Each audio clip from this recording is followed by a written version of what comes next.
사람이 내게 말하기를 여호와의 집에 올라가자 할 때에 내가 기뻐하였도다. 예루살렘아, 우리 발이 내 성문 안에 섰도다. 예루살렘아, 너는 잘 짜여진 성읍과 같이 건설되었도다.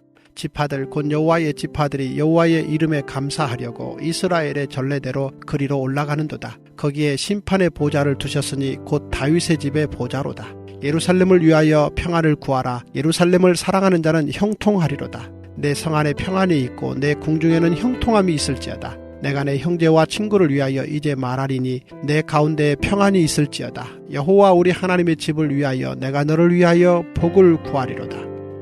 기도하겠습니다. 하나님, 오늘도 우리가 이 여호와의 전에 왔는데 오늘 시인은 여호와의 전이 아니고서는 그의 전에 올라오지 않고서는 얻을 수 없는 평안이 있고 또 얻을 수 없는 형통이 있고 또 얻을 수 없는 기쁨이 있다라고 그렇게 말씀을 합니다. 하나님 아버지, 그렇습니다. 우리의 삶 가운데 하나님과의 관계가 끊어지고 또 하나님께로부터 받는 은혜가 끊어지면 하나님 아버지, 신자된 우리는 하나님 이 세상에서 어떤 기쁨을 얻는다 할지라도 그 기쁨을, 하나님으로부터 오는 기쁨을 대체할 기쁨이 없습니다. 하나님 아버지, 우리는 이미 영적으로 살아나 버렸기 때문에 하나님 영적으로 베풀어 주시는 공급이 없으면 우리는 살 길이 없습니다. 하나님, 오늘도 주님의 몸된 교회를 세우시고 주님의 교회를 통해서 오늘도 성도들에게 말씀을 공급하시는데 하나님 아버지, 이 교회가 약해지지 않도록 주님께서 날마다 은혜를 더하여 주시고 이 교회가 무너지지 아니하도록 살아계신 하나님께서 이 교회 가운데 힘을 불어넣어 주시기를 원합니다.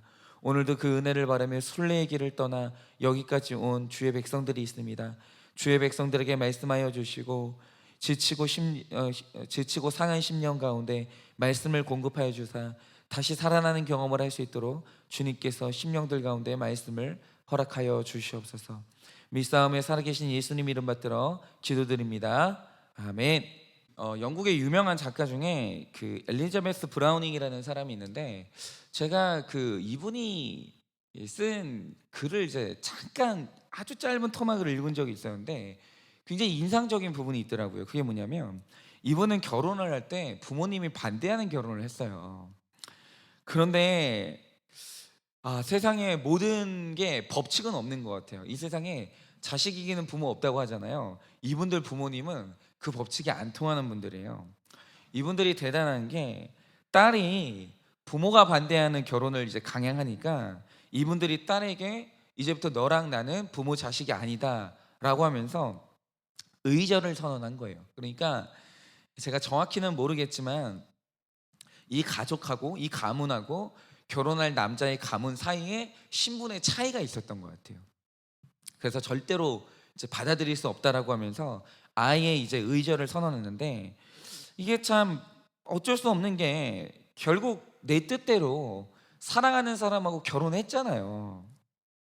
그런데 이상한 게 뭐냐면 부모라는 존재는 물론 결혼을 하면 떠나야 되거든요. 떠나야 하는데 중요한 건 나를 이 세상에 있게 한 근본이잖아요. 절대로 그 관계성이라는 것은 끊어질 수가 없는 거거든요.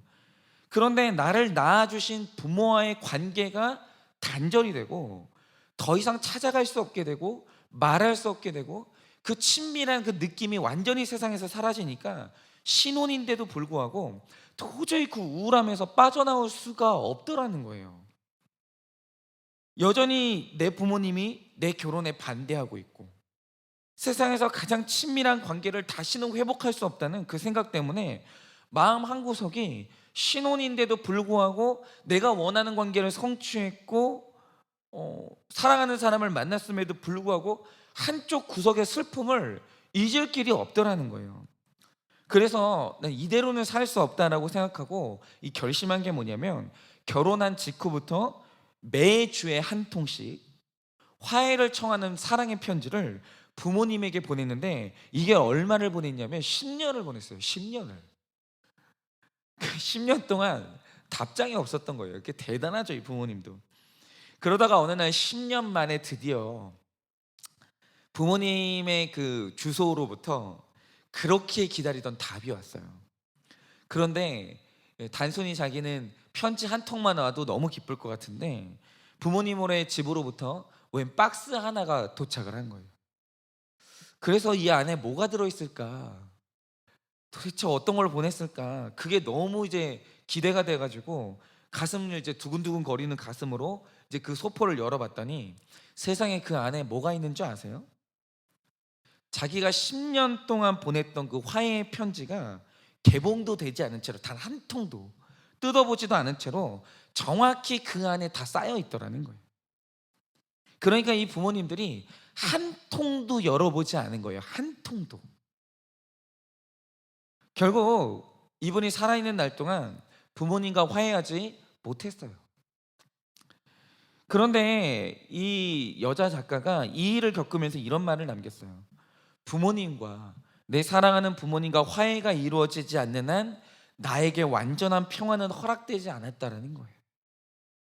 그 알 수 없는 그 끊어진 관계, 내 근본과의 끊어진 관계 속에서 그는 결코 완전한 마음의 평화를 회복할 수 없었어요.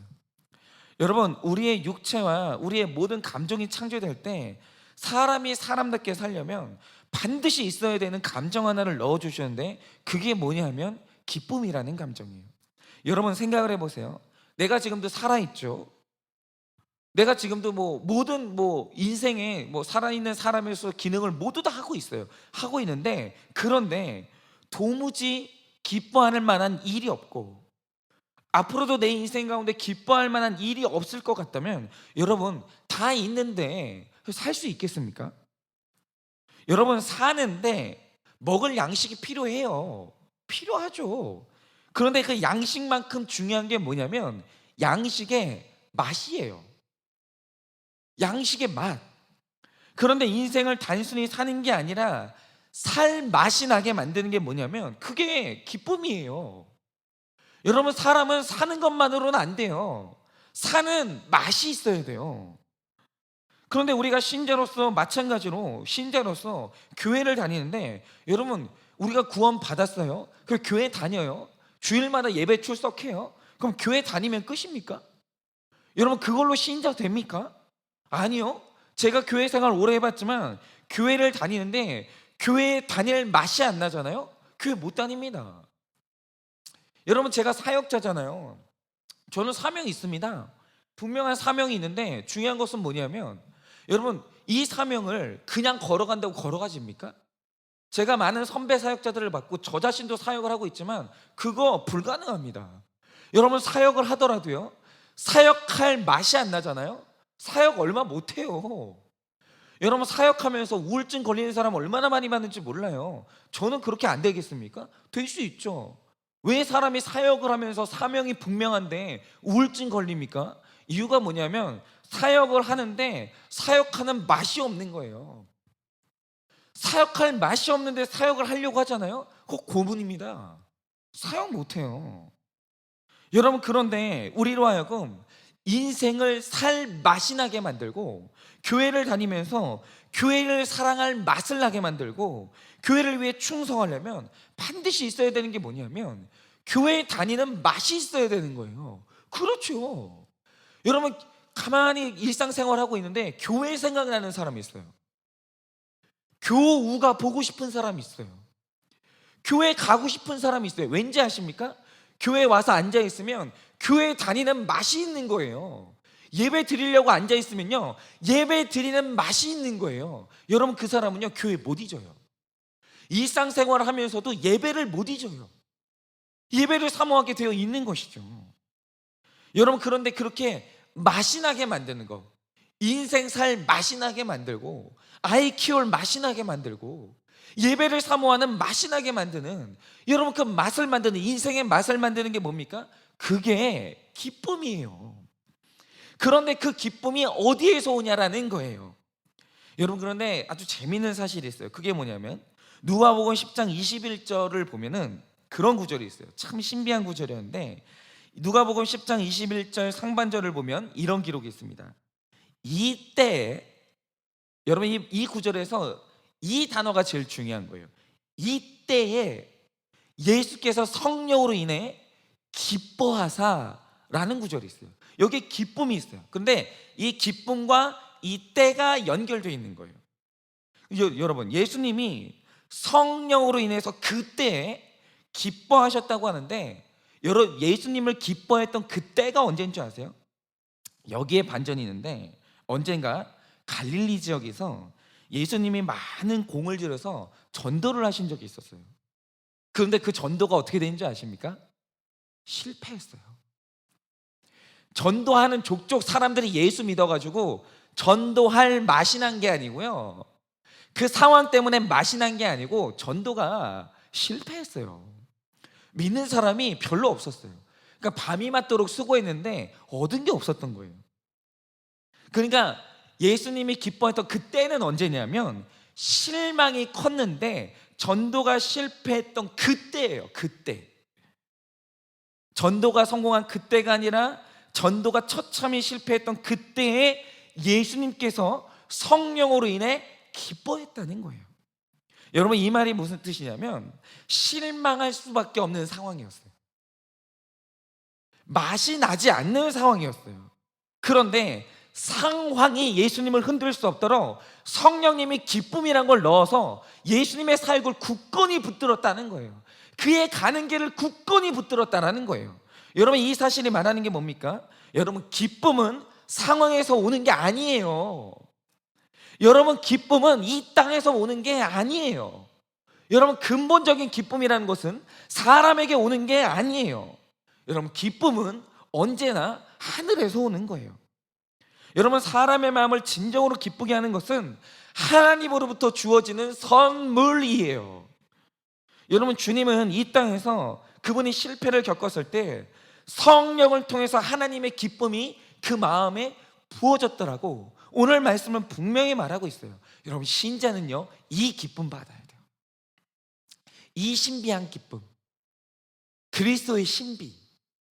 여러분, 이게 바로 신비예요.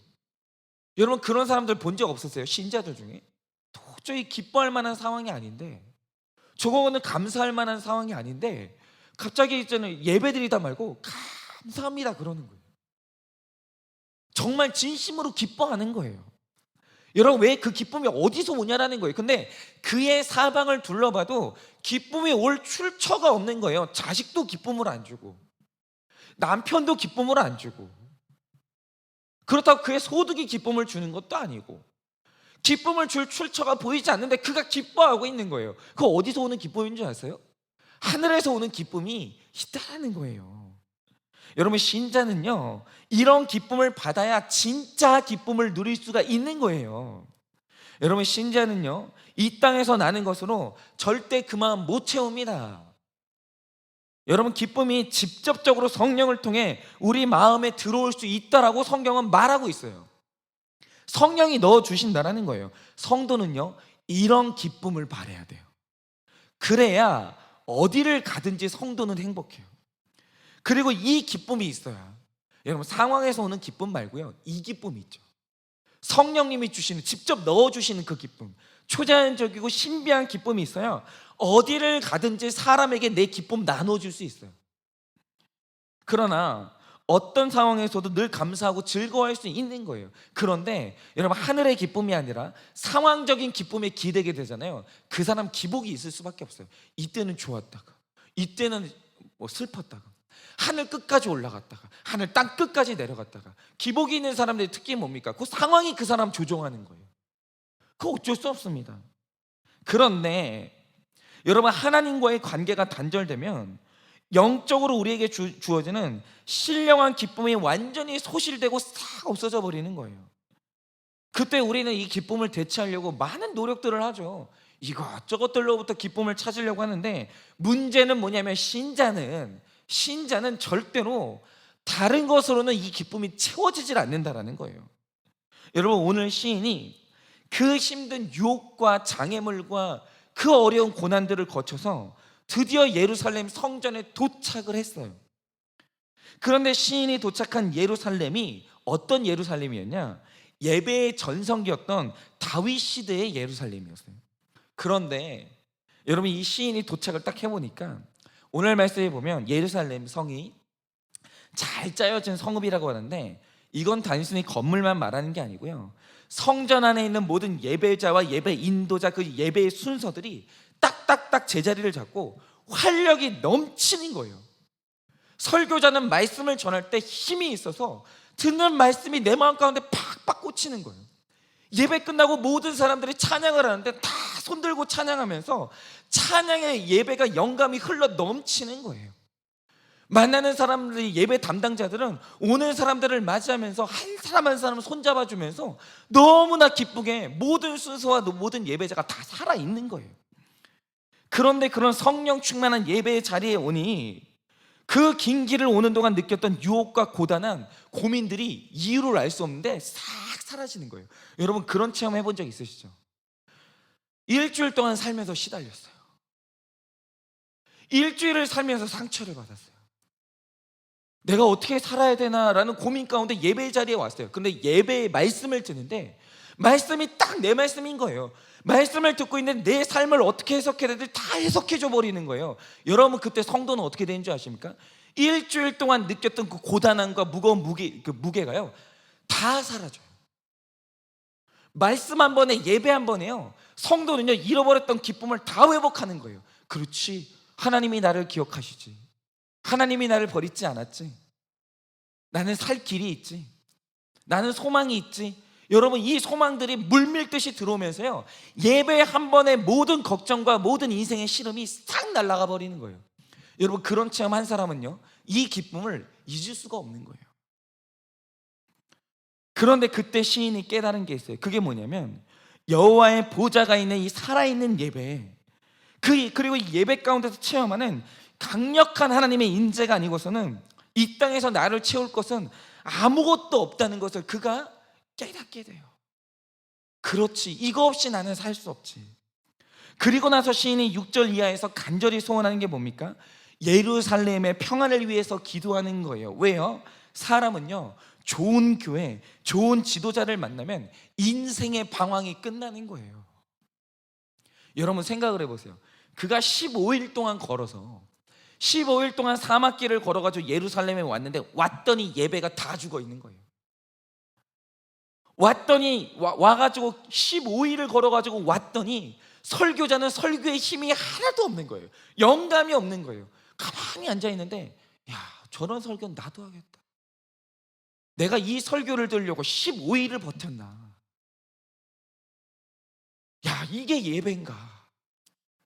왔는데 아무도 나를 환영해 주는 사람이 없고, 예배 순서자들 다 죽어있고, 왔는데 오히려 내가 15일을 걸어서 왔는데 예루살렘 때문에 근심이 더하는 거예요.